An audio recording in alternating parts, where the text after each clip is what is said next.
Minute captured gunfire, panic, and people scattering for safety at the Hanukkah event. One of the gunmen appears to be standing behind a palm tree near a small pedestrian bridge, aiming and shooting his gun towards targets out of sight. The footage has been viewed millions of vehicles as cover, moving strategically while bullets flew. This was not reckless bravery, it was calculated courage. Once again, representatives of the so-called religion of peace have shown how much they love peace. On the beach in Sydney by massacring innocent Jewish people. As stated by the Israeli Minister of Foreign Affairs, the establishment media and alleged pseudo-elites have set a strong groundwork for this crime, fueled by the brazen lies of Hamas about the alleged genocide being committed by Israel in the Gaza Strip. The Australian authorities allowed the free development of wild anti-Semitism. It has long been known that every true Muslim spreads their faith through jihad aggression and does not agree to any compromises.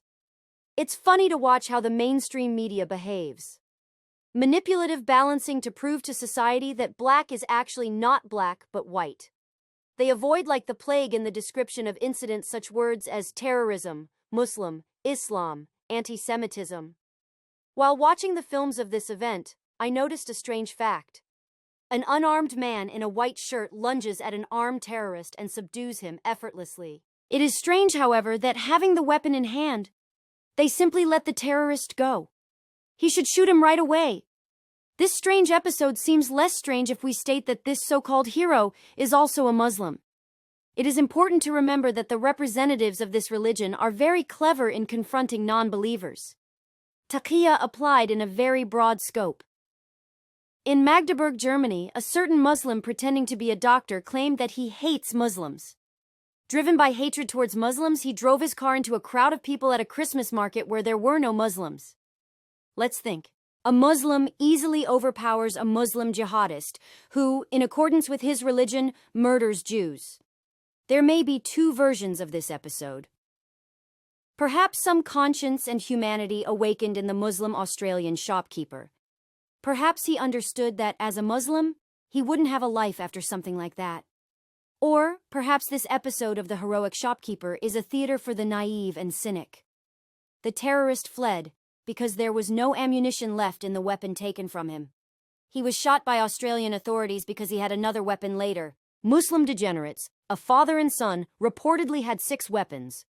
More and more difficult for mainstream media and leftist authorities of civilized countries to hide the truths about Islam. Perhaps this little theater is a hopeless attempt to soften the terrible opinion of Islam in the world. Already the mainstream media have jumped on this episode saying, look, not all Muslims are bad. Neither Buddhists nor Christians nor Jews kill in the name of their religion, only Muslims, medieval savagery in the modern world. One of them has awakened a conscience, and anti-Semites are making him a great hero. And where is the memory of the thousands of Christians murdered by Muslims in Africa? It is Muslims who want to exterminate Jews, not the other way around. Islam generates the most crimes against ordinary people.